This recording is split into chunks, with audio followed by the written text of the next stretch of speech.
Good afternoon. Welcome to Mentorship Monday. Thank you for joining us once again on this platform where we have conversations with the Inspire Mentorship Program mentors and program facilitators, where we talk about their careers and their future plans.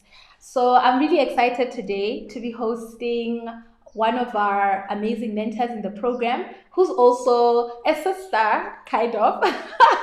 I'll tell you why she's my sister. She's an adopted sister. And her name is Boniswa Nhlapo, who is a manager of Mpesa Financial Services at Vodacom Lesotho. And she offers a wealth of banking experience that she gained in the 10 years in which she worked for one of the leading commercial banks in Lesotho. So welcome, Boni. Thank you. How are you? I'm good. You're good? Yeah. All right. So I'm excited to have you here. I think this is going to be a bit of a tough one for me because I know her so well. So I should just remember what was, why we're gathered here today. So I was born without wasting any time. Can you tell us about yourself, your background, and how you ended up in your profession? Okay. It is quite a story. In high school, I was thinking, what is it that I really want? Because I had discovered that my dream of being a doctor is not going to happen. I think all of us wanted to be a doctor.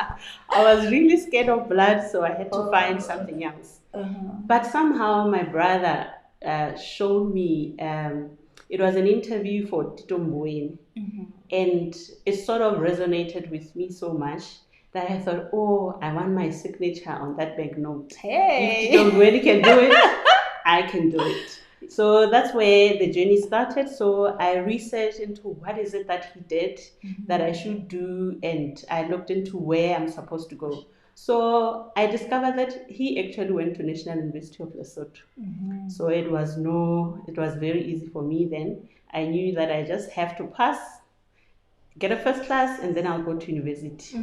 So that's where it started. So, but when I got to university, we did a common first year, and in second year you had to choose whether you want to do economics or you want to do accounting.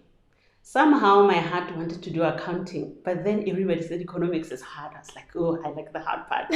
So you wanted a challenge. I wanted a challenge. Yeah. So I decided to do economics. And now, after doing the degree, I had to find out where is it that I have to work in order to make this dream come alive. So I wanted to work for Central Bank of Lesotho. Right about the time when I was looking for that opportunity, there was an opportunity to work for Standard Bank. And even for this one, it was a managerial role. And I told my friends that I'm applying for this managerial role. And everybody said it needs a 3 years experience. This is straight from university? Straight from university.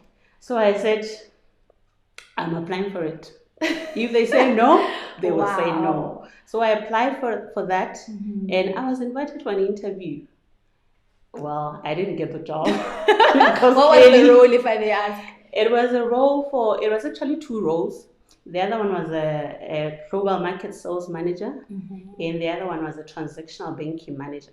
So I went for interview for those two roles, but I was young, out of varsity. I didn't have any experience or how to manage a team. But somehow those interviews opened doors for me to actually work for Standard Bank. So later I got invited for another interview for the role that I eventually got. And this one was to be a money market dealer in the global markets department. So that's how it all fell into place. I did that role for 2 years, and right about that time, there was one manager in the bank who said, what is it that you want to do? What is it that you like? Wow. Are you going to work into this role forever? What are your plans? What is it that you want? So just to ask you there, was this person asking because that was like just how Standard Bank does things, where they ask you, or was this like a special person was taking a bit of an interest in your work? Do you feel like everybody was being asked that question? I don't believe so. I think he just took interest into my work or how I conducted myself, because the conversation didn't even start in terms of saying, what is it that you want to be? But it started more into how I can I can grow into the bank and how to dress, what type of people should be around me. And then it went further now to say, what is it that you want to do? And I had to really think hard about that, because around that time, I hadn't really thought about what is it that I want to be, but I was just enjoying my role. I now have a salary, I can buy things, but I wasn't thinking about what I can be. But that question, it made me think into what is it that I exactly want. Do I really like this role so much that I can do for many years, or is there something else out of that? And how long had you worked in this role when he basically prompted you to ask yourself this question? It was around 2 years. Okay. Yes. So that's interesting. Before you go on, I want to explain why I'm asking that. Like in the mentorship program, a lot of people were asking us why we want people that have at least worked for 3 years. And I was saying to them that based on my own personal experience, I felt the first 2 or 3 years, you should, as a professional, you should just be focusing on your day to day. Like just show up at work, show up on time, do what you're told, challenge here and there, very diplomatically. Yeah, because I don't know. I feel like in the first 3 years, you can't really figure out, what it is that you want to do, because you don't know the business enough. I don't think you know yourself enough, except, unless if you spend a lot of time in university really discovering yourself and being involved in a lot of things. So I feel like what works is when like people just focus on work for the first 2 years. Even if you feel confused, just going to work every day. Even if you feel lost, just going to work until at a certain point in time where things start making a little bit more sense. And you can start, saying, okay, what is it that I want to do? What do you think of that perspective? I really think that, because even in the workplace, you find that the first year is really a lot of learning.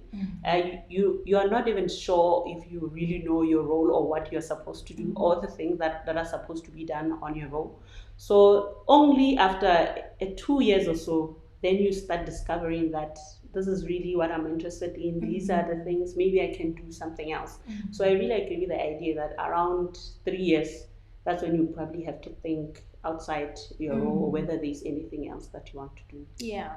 All right. So then you ask yourself, what is it that I want to do? And what was your response to that? The first answer was, I didn't know. Of course. Yeah, I didn't know. I had to think hard and say, but I didn't have an answer to that. But then I started looking around and thinking, what is it that I think I like? And I think he stressed that much to say it has to be something that you love to do.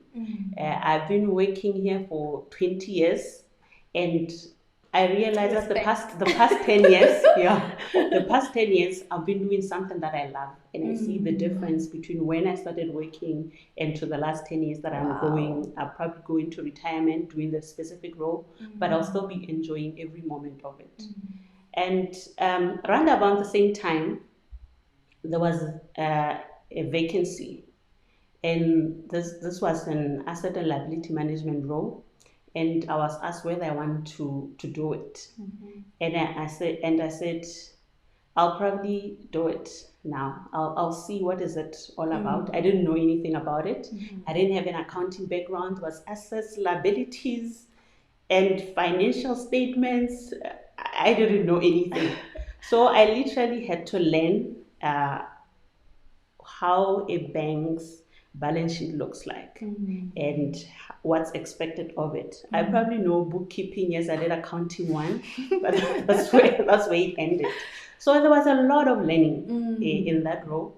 And fortunately, after 2 years of doing it, I was given an opportunity to just do it. Wow. So what I learned from this is that sometimes your route is not exactly how you planned it. And now somebody would ask, what was going on about that central bank role where you wanted? But at the same time, I actually got an opportunity to go and work to central bank.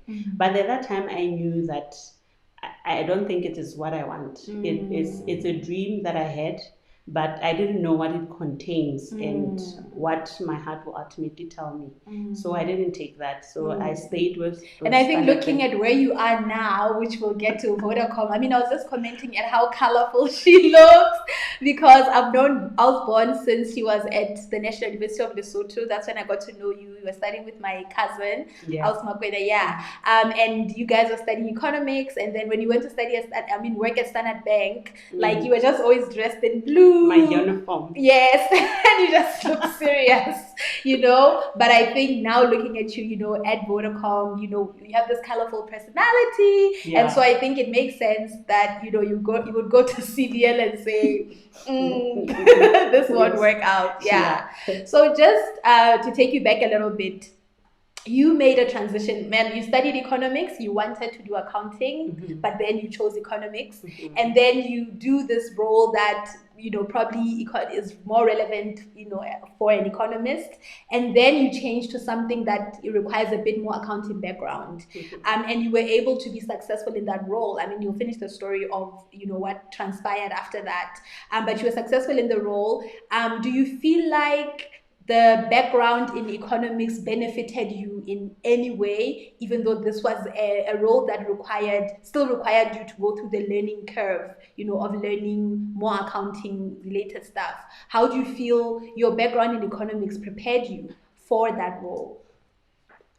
Economics actually prepared me because in economics you do more analysis, and it is the same thing in accounting. So that role required more analysis into what the balance sheet looks like and recommendations that you want to put in place. What is it that happened month on month and all those things. But my analysis background in economics actually made it much more easier. Yeah. And also, when you do those analyses, you have to take into consideration what is the market doing and what are any recommendations from either is it from central bank or is it any policies that are being put in place. So from economics perspective, you can analyze different scenarios to reach a specific result. So I was able to collate all this information that I'm getting from everywhere else and then be able to recommend a specific things that need to be done. Okay. What I also find interesting is that you didn't limit yourself. You didn't say, I'm an economist, why would I go for a role that needs somebody with an accounting background? Because I think that's how you actually discover yourself in the workplace, when you are open to say, if you're from an accounting background, to say there's an opportunity in sales, let me go for that. Because also if you don't like it, it's much easier to say, guys, I don't like it, can I get another role? When there's an opportunity, can I please go back to my role? I think sometimes people are just afraid to make those kind of moves because they're like, yo, what if I don't like it? It's not like a marriage, if you go into it, it's not like, I like that now, comparison. now I can't get out. Yeah. It's really just a matter of, let me go and see what that can make me discover about myself, and who knows, you might like it. I have to say it was about me, but as well it was also about the support that we're able to get. They knew that I don't know anything about the role, but I had people rallying behind me and supporting me in this role. And I had somebody who was overseeing my work for a long time just to get me back on my feet before I can do it by myself.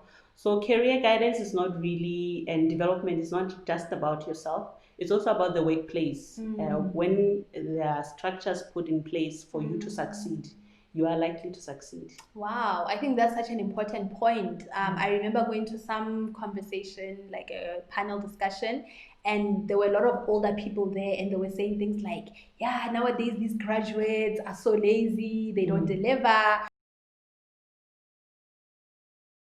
Them. You need to have structures in place. Nobody comes in just knowing what to do. And I think what you're saying is that the work environment matters. It does.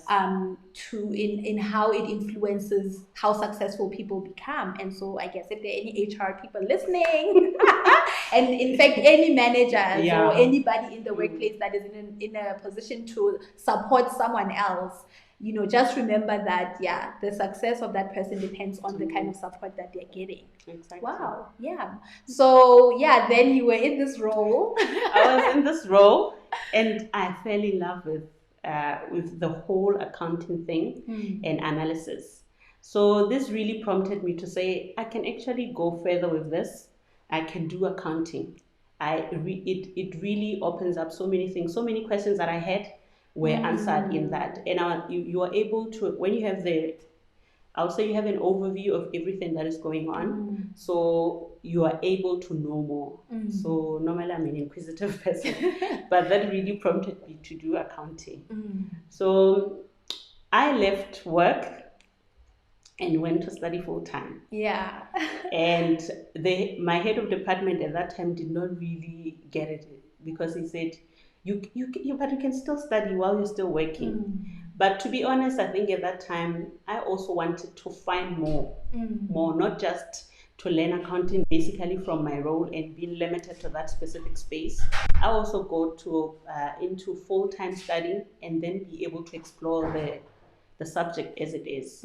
So I decided to go full-time. I went to UCT, and the path I chose was to do a conversion course. It's basically a degree in 1 year. It was the hardest thing for me, maybe because I had never failed in my life. And during orientation, they told us, guys, you're going to fail. And we all laughing it off. Yeah, probably some people are going to fail, but all of us never thought that we would actually fail. So failure at that point was heartbreaking. I then realized that later that there's so much that goes with failing. It makes you insecure, and then you fail some more, because it's not because you don't know the subject. You're now nervous, you can't study properly, you're questioning yourself. Every step is just difficult. So I had to deal with that. So the first term exams, I think that's where I feel like 2 subjects, and they said it gets better. It gets better. You are expected to fail, and we're asking why. Yeah. They said the material you have covered from now in the first term is literally the first 2 years of your degree, but not 100%, probably 70% of the 2 years of a degree. So you don't know much, and we know there are areas you're going to fail, but on the third term, you have to maybe just fail one or pass all of them, but that is how it works. So I struggled that much with failure, and it was one subject specifically that I was struggling with. But there was so much support from the program that you can walk into any lecturer room and ask questions. You make an appointment. There was support as well into your mental health at that time, any psychological issues or anything you're struggling with in your life that is not even education specific. That made it so much easier to carry it through. So I did that 1 year, and at the end of the year, I failed one subject. And you have to pass all of them. You have to pass all of them. Yeah. And I must say, just as somebody that has that did the whole accounting thing from first year up until honors, like the gap, I'm sure the gap was so huge because of all the things, that we cover, which are basics, which are building blocks. And I know that some people who still do well, like in their undergrad, like myself, I mean, I failed my honors. And other people, well, for me, it was a different reason, but I know that other people, it's because they didn't really get the building blocks, which is what you build. And I remember when we would have discussions with you, I'd be like, you just have to get the basic concept. Yeah, you're dealing with these concepts here, but there's this huge gap at the bottom. So yeah, I think I can't even imagine just going into full-time studies, doing a bridging course to go into accounting honors without having done first year, second year, third year. So yeah. So when I failed, I was like, I had a plan. It was 2 years. Now? I'm doing this. I'm doing I'm doing my honors after this, and then I'm done with this thing. So now, what is the plan? So sometimes I say, I would say, God orders your steps. You may have all plans in the world, but sometimes they are ordered, and you don't really know where you're supposed to land, even though you have a plan. So roundabout when I was doing conversion, because I really fell in love with taxation. So I had decided that even if I go do my honors, when I do my articles, I'll probably go to specialize in tax. So round about that time, I was like, ooh, what is it that I'm going to do? Am I going back home or do I finish this? And at that point, I had told myself that at this point, anything that I start, unless it's really, really impossible, but I'll have to finish. Yeah. So I decided that I'm going to finish the conversion course. And the opportunity to do so was for me, I can do my honors. And what I liked about UCT was they didn't look at the fact that I didn't finish my conversion course, but they said you already have a degree in economics. You already have done the subjects under conversion course that covers the basics of taxation, so you can do honors. So I did my honors in taxation, and I also do the other course that I had failed in conversion course. So that's how I ended up in tax. Oh, wow. Yeah. Okay. And then you went from tax, I think you came back to Standard Bank, right? Yeah. Then you eventually left Standard Bank and you joined Vodacom. Yeah. Yeah. So tell me about your transition from banking to financial services. And I know it's like, you're like, what? Banking is still financial services. But I mean, it's a whole different thing that you're doing now. Tell me about transitioning from that, like from the environment, like banking is more of a, very well regulated environment, very formal, very old type of systems, and now you're working in Besa, which is, more fintech, very flexible work environment. Tell me about that transition and how it was for you. I remember looking at my, I'll call it a starter pack for a lack of better word, when I joined Vodacom. So I got sent this, and they said, work clothes as comfortable as you can be. I was like, what does that mean? As you can be even mean? Am I supposed to wear a suit? Am I supposed to wear pants? What is it? And then I was told that working hours, you can discuss them with your manager. You can work offsite. These were all nice things to me. And I like that, how you can wear anything and go to work. So the first day, I had to wear a suit because I didn't know what comfortable as you can be. Yeah. And I walked in the environment, and everybody's wearing t-shirts, somebody's in shorts, there's pants. I was amazed. So I then had a discussion with my line manager, and I said, so how exactly am I supposed to dress to work? And then he said, no, as comfortable as you can be. You are in an environment where you have to be yourself. So bring yourself to work. So I like that concept so much. So what impact does that have on your ability to deliver? Or does it really have an impact on how you do your work, on your performance, that being able to like bring yourself to work? And what does that actually mean in like besides you dressing a certain way? I think it does, because you're going to work. Sometimes you may not be a person who really likes to wear a suit. It frustrates you, or you don't really like to even buy them. But you can be comfortable. You just come to work clean, and then you look good. You're comfortable. You do your work, and there are flexible hours if you really need to have flexible hours. What I liked is I just work to deliver. There's no time frames or no specific rules. So if I can do my work in 10 hours and I'm comfortable to do it, then I can do it. If I can do it in 5 hours, then I'll have more. But it makes you more passionate about what you're doing. There are no restrictions or other finicky rules that you don't really need to comply to. And let's be honest, I mean, there are days when you just don't wanna but you're just not in the mood to give it your all. I just want to throw your t-shirt and jeans. And even just the effort that you put in work. And I feel like it just makes for more honest people that are not pretending like they're working when they're not really working. Right? Yeah. All right. So in terms of the kind of work that you're doing, what do you enjoy the most about it? And how has your previous experience contributed to your ability to deliver in the role? When you look you look at the banking environment, it's really strict into who comes into the bank. There's specific rules that for you to be a customer, you need to bring certain things. But when I joined Pesa, I looked into what is it that really makes it different from your normal banking stream. And what I realized that you're really dealing with a different clientele. altogether. These are people who are probably unlikely to go into the banking environment. So you're giving them something, a financial service that nobody else can give them. There are others, yes, who can do both, who can use both mobile money as well as financial services. But the mainstream of customers don't even have a bank account. So that is what is more different. And the other thing is you dealing with people, most of them are really people who are poor, or I would say they are way below your normal midpoint in terms of having earning capabilities. So the offering that you have to offer has to be what they really need the most, and which is most of them really need to be able to transfer funds between themselves with an as easy as possible. So that is what they can't get at the moment.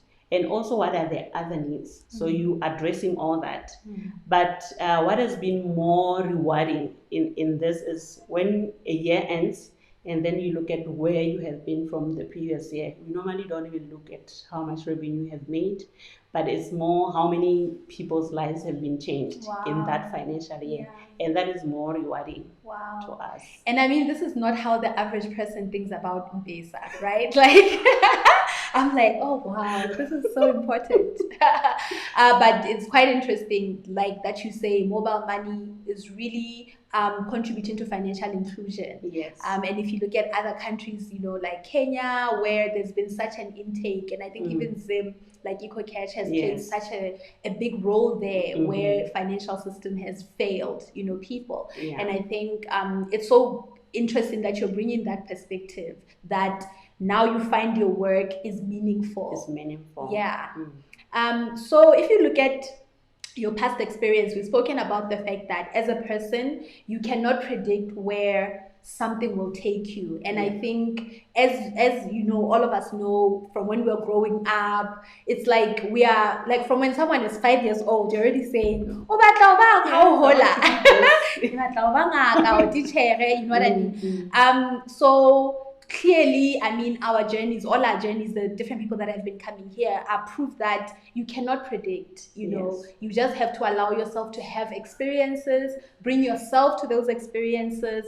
And also, if you're lucky, you'll have people around you that ignite your thinking. I mean, when I reflected on my experience at PwC, last week when Tukiso was interviewing me, I spoke about how one manager who was actually like the marketing manager, not even my boss or anything, but when he said, what matters is how you have differentiated yourself from everyone that's here. And then I said, okay, how am I going to differentiate myself? So in your journey, there always has to be people that ignite your thinking, right? And that's why we have this mentorship program, because we want people that walk a journey with other people and ask them those important questions and help them along the way, right? And I mean, some people can do it for themselves. Some people are naturally good at asking themselves tough questions, because they're inclined like that. So when you reflect on your journey, who are, besides this person, that one person, who are the other people that were really instrumental from high school up until now? Who are the maybe 2 or 3 people that were really instrumental in you achieving or some of the goals that you had set for yourself? I have to say, for me, it starts with my dad. When I was in primary school, I was this hyperactive child who was not listening in class. And I remember there was a report from school, and the report said, high potential, but does not listen.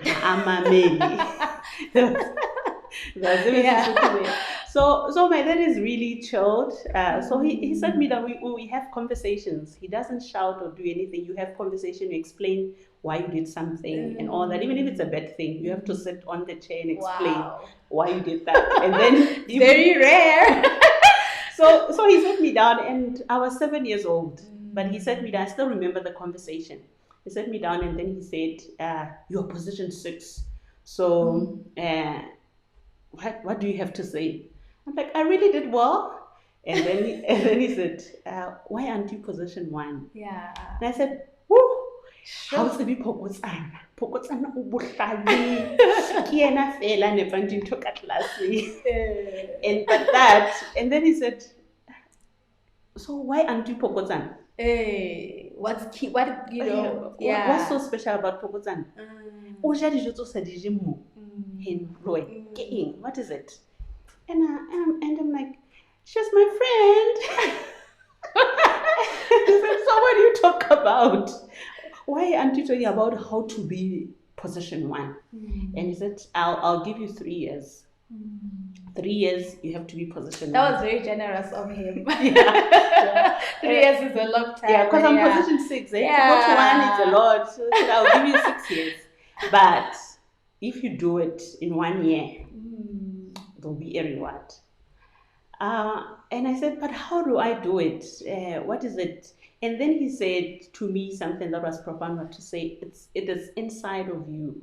You have to want it. You have to want it so bad, and you'll probably get it. Even if you don't get it, it doesn't mean I'll love you any less. Wow. But I know you can do it. Wow. So that is what... that is intentional parenting. Yes, and that is so is. important. Yes. Yeah. And he said, so how do I do it? And he said, you should read a lot. And in reading, he did not just prescribe school books. So he had like all these books, I'll say his mini library. I would read anything from Shakespeare to Animal Farm to anything that I can lay my hands on. He said you should read, keep your mind inquisitive.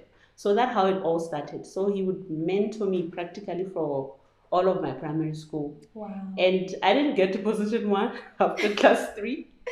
And the only thing that made me to be in position 1 was because I had a strict teacher who punishes not by beating, but we had to do exercises. So you had to run around the whole schoolyard maybe 2 or 3 times, and I'm not athletic.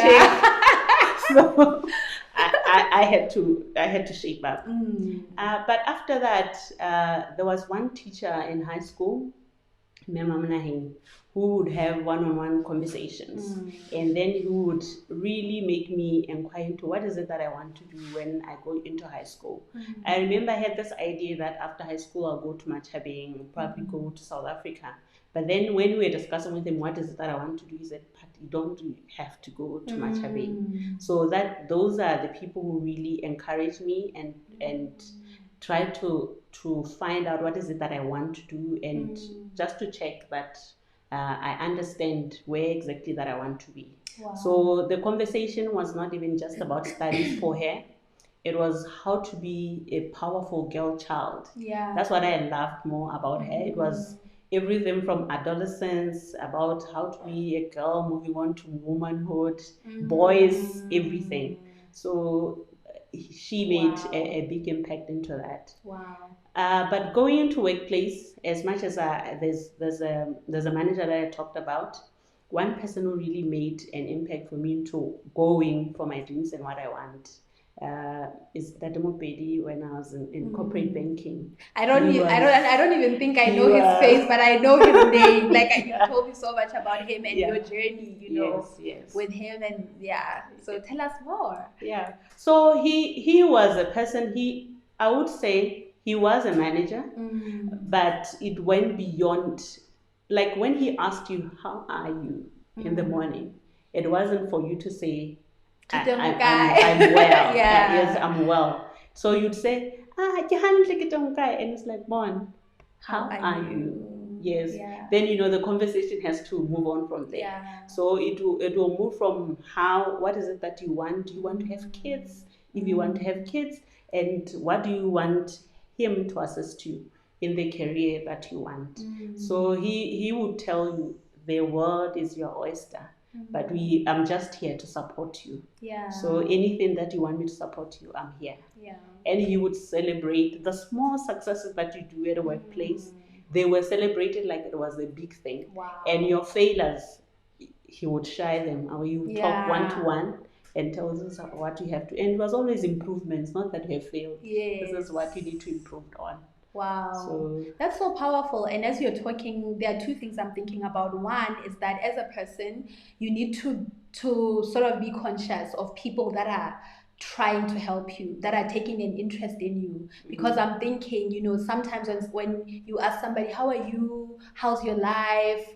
someone could take it as, king, nah, Yes. just leave me alone. And it can even start when someone is young, I know for a fact that there are always teachers, always people that are looking out for the bright students and always trying to help them along the way, always trying to pay like more attention to the students that show potential, even when they're troublesome. I was also like a troublesome child, but I had teachers who were like, we believe in you, we expect more from you, and that challenged me. Yes.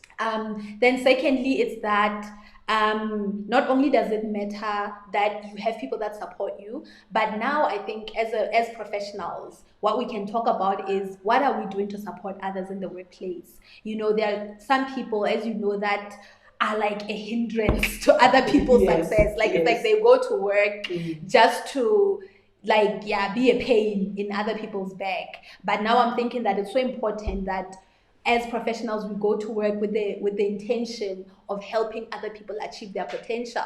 Like I would like someone to say about me, like you're saying about that baby, to say, there was this lady at work who would always bother me about my career aspirations and all of that. And I feel like it takes people that are really interested in seeing other people grow, not to do anything, like not to do anyone any favors, but to just have those conversations with you and to ask you those difficult questions, to have you reflect, on your experiences and, on where you're going.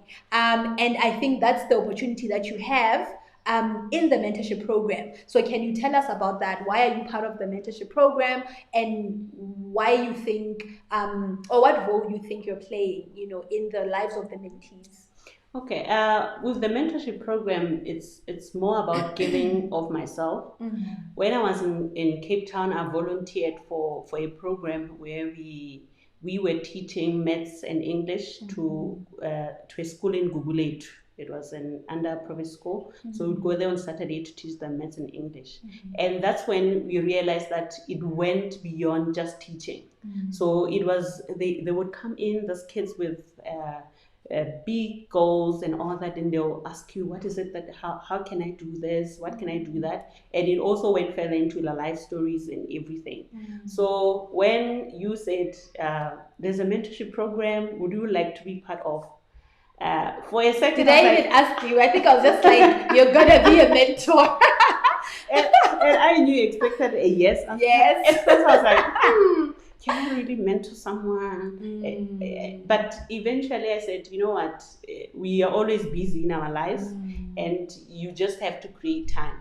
So I decided that I'll probably create time for this one person for this year and see where the journey takes us. And for me, what has been a big takeaway for that is it wasn't even just about my mentee in the program. I grew as well. There was so much learnings. I learned so much more about myself as well, because now we are doing the development together. Yeah. And it really said there's never a time when you say you know everything. Yeah. But you learn from the person themselves. There were sometimes when we were talking, I'd be like, that is so much of me.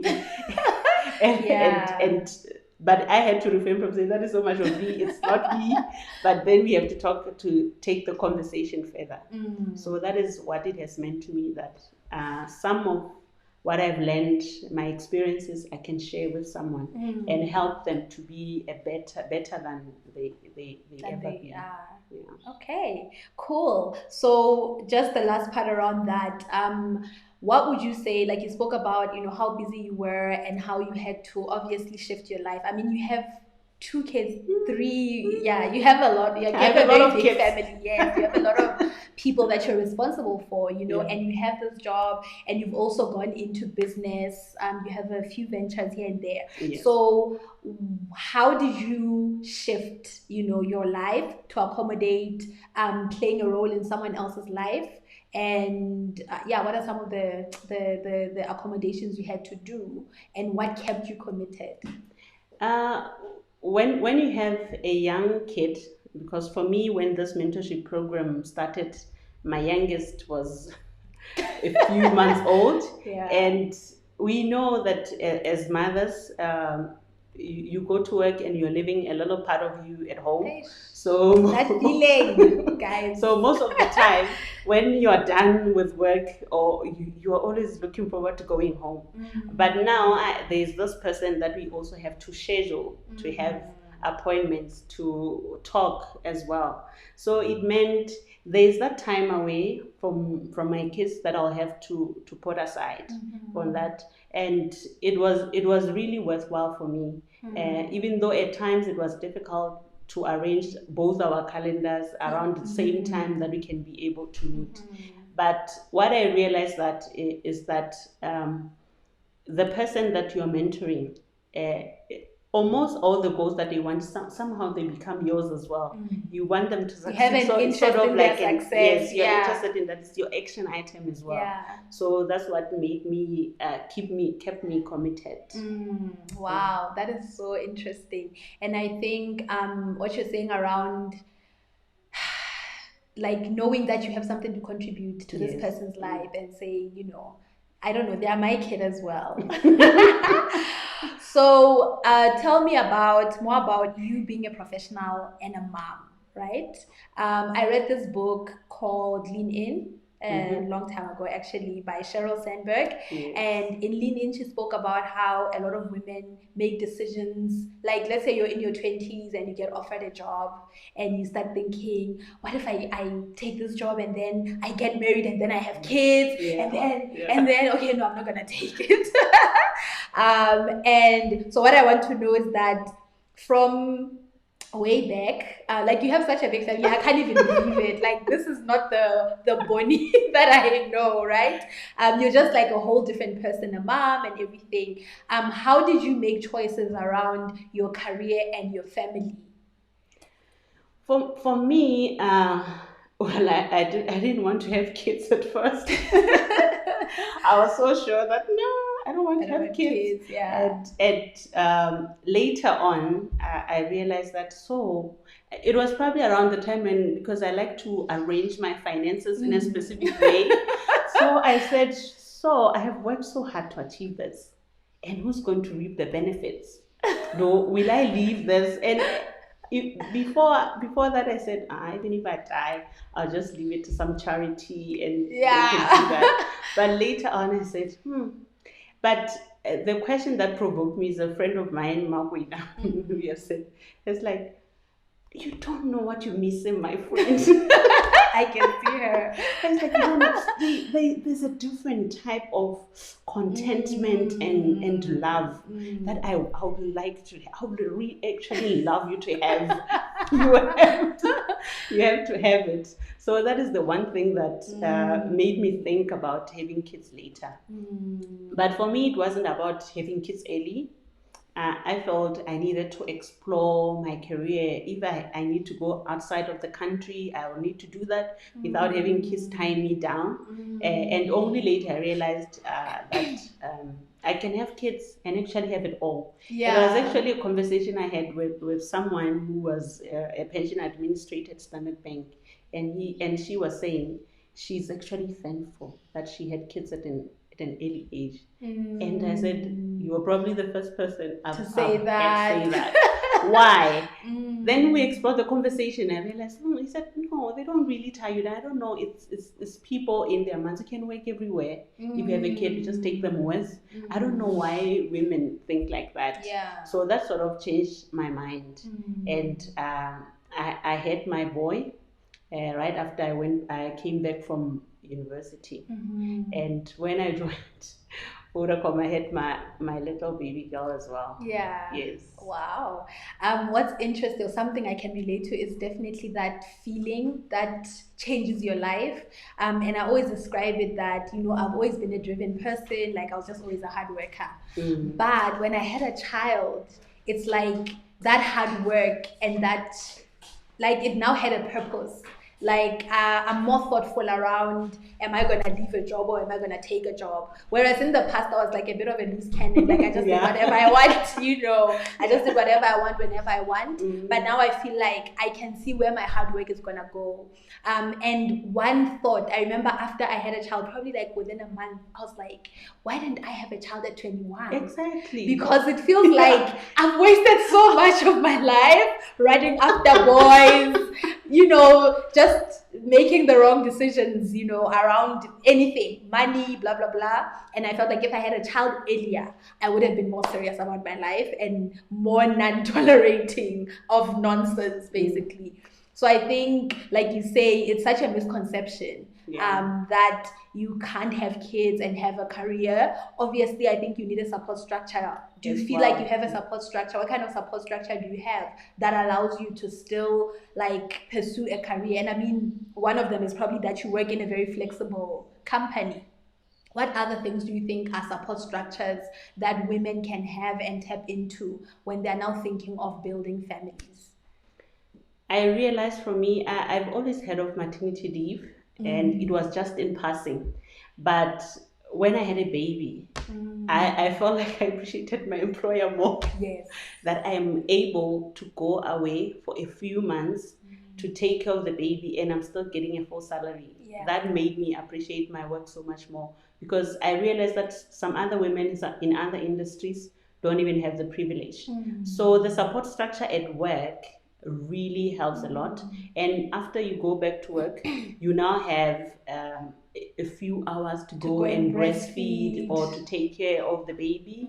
And with Vodacom, it's even nicer now that even if you didn't birth a child, you can go on parental leave. Wow. So there's so much support about having a family. Yeah. So that is what I believe. People, if you want, you really want to start a family, it's to see opportunities that are at your workplace that provide you that support. But also for me, what worked so much was I also had my mom, who I didn't have like a great pregnancy with my first child, and I was really sick. So she came to stay with me for around 6 weeks. So that really helped a lot. And you have to ask for help. As women, I think we like to hold on and want to portray the strong. Of us. We think it's expected of us to be strong. But when you have children, when you feel like you need a hand, there's probably a woman or a friend who can really assist. Yeah. So you don't have to do it alone. Yeah. Yeah. And a great partner also helps. Yes. Because they will chip in. Yeah. They need, I always say to my husband, well, I said to my husband when we had our first and only child at the moment, that I did the first 9 months, you do the next 9 months. So I'll just breastfeed, you know, but he was such a good support. And one thing that I keep on commending us as Basotho, that is one of the most beautiful experiences ever. And I don't think we should take it for granted. Yes. Because we do want to build careers. At the same time, we do want to build families. And I think we need to be more recognizing of these things that are there in place to make sure that we, you know, become successful in different spheres of our lives. Yes, it does. Yeah. And I would say, for me, we are seeing a change now. Most Basotho men are able to actually now step up and be present. And yes, as much as we have Sitswezi that comes in, but later when now the baby is you are beyond Sitswezi. But we see more of our men coming up and helping. Yeah. And that is really that. Even though a friend of mine says it's not helping, they're supposed to do it. Well, I agree. I was about to say, like, men should no longer say that they are babysitting. Yeah. You're like, how do you babysit your child? You're parenting, right? Yeah, but I think we should commend, you know, and we should recognize that there are men, there's more of men that actually don't want, even if, you know, we listen to it, they still want to be able to go and see you. Like, my husband would come and we would, like, fall asleep on the couch, and then later on, like, yo, I have to go. Then my girl would be like, oh, I feel so sad for you guys. Does he miss you, you know? But he really wanted to be as much a part of that process as possible. Exactly. And I think that is important, you know. Just reflecting on like the support. I was talking to my boss the other day, and he was talking about how he realized that during COVID, the reality they were reflecting, like as the exco, that the reality that women are so productive even though they are surrounded by so much chaos. Yes. Like you were saying, we've just seen so much productivity from women with kids. I mean, you were saying maybe you guys don't want to feel guilty about not delivering, but maybe we enjoy being at home, exactly, and being able to see them. Yes, and he was even saying, you know, they're considering having a more flexible structure around, you know, being in the office a number of days and working from home. And I think that's what I also appreciate about COVID. It's that it's allowed moms to be moms, yes, and to still deliver and work, to center, you know, to try and organize their work a bit more flexibly. Just today at lunchtime, I was playing tennis with SJ outside, and it was so nice. Yeah. I mean, I think he's benefited the most from COVID. Yeah, so yeah, with COVID, really, I felt like the few months that I've stayed home, I've even realized I learned more about what they like, what they don't like, more than when I was working from the office. Yeah. So I really appreciated that you can have lunch together. Yeah. When you have a break, and go have juice and tea together. Yeah. And that's why it brings us more contentment. So Yeah. there's more productivity. And I think the reason why we're even having this conversation, because some people will just be like, but why don't women just sit at home then? The reason we're having it is because, I mean, women's contribution to the economy is very obvious. We all know that women contribute so much. So it's not an option for women not to work. But if we can have an environment where people are able to participate in the economy, but they're also able to build families, because we've just spoken about you and your support, which was your family. You know, why you were able to grow up as a woman that had ambitions is because it's your family. So if we do also care about building strong families, that's when we'll see much more success, you know, for young people and all of that. So these are not two different conversations. It is all important, right?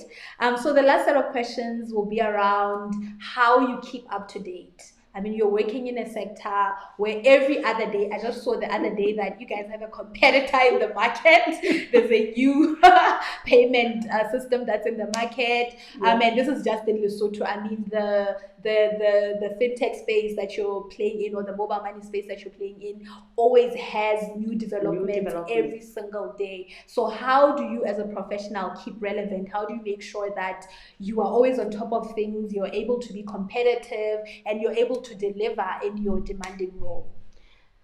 I've realized that you have to see to look at where areas where you want to really concentrate on. As a company, you need to decide which spaces do you want to occupy.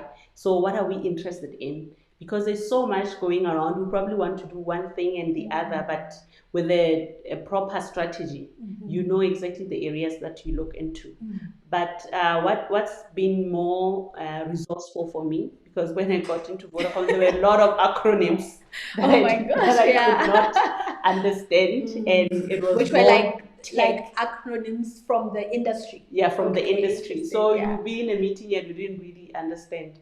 But it was to ask, if I'm in the meeting, I have to raise my hand and say, so what does that mean? And I'm like, oh, okay, this actually means this. And I realized that you have to step up and just ask in terms of what is our strategy and where we're going. And in order to keep up to date, you have to look into the space from the central bank perspective. You have to look into what are the new entrants, what is it that they're interested in. And you have to have people who, your marketing guys and research guys always also have to be strong to know that what's the other new things that are coming up into the space. But what helps a lot in terms of our area is that we are part of a big company. Yes. So we also have research materials coming in every day in terms of Vodafone news. So you know what is going on in the market. So they're able to keep you up to date. But as well, I suppose you have to be interested. You have to be interested because they come in. You may decide not to read for that day and realize that you miss quite something important. But for me, coming from a trading environment, I know that I have to have time to watch the news, to know about what's the current research about the space I'm working in, and what are the shortfalls that people are identifying, and then to say, can we really go into that space? And also being part, there are different researches that are being done in Lesotho as well. There's World Bank doing different researches about mobile money. You have to be interested when they come in to say, what have you learned?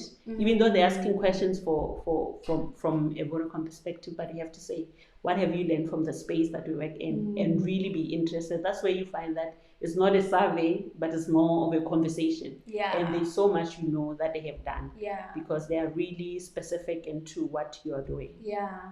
Wow. And I think I always say that there's a big difference between people that are curious about their work beyond the day-to-day scope of their work, like the kind of insights they bring into meetings, the kind of questions they ask, how they contribute to conversations is so much more different than somebody who just wakes up, goes to work, watches Generations. I don't even know if Generations is still a thing on TV. I've heard there's the Legacy now. Like those things are not going to help you, in your work, and you're going to be irrelevant. All right, so thank you for that. So one final question is, what are your ambitions? I mean, you've had quite a very interesting career and you're still quite young. What are you looking forward to in the next 5 years of your life? There's a lot of stuff. There's a lot of stuff. From me, from my perspective, from my career perspective, I'm actually looking into seeing what's actually going to play in the area of e-commerce and mobile money. We are really living in interesting times, and the 5 years will really see a lot of developments and a lot of things coming into the market. So that's really what I'm looking forward to. But for myself, I have many aspirations. You want to be a businesswoman?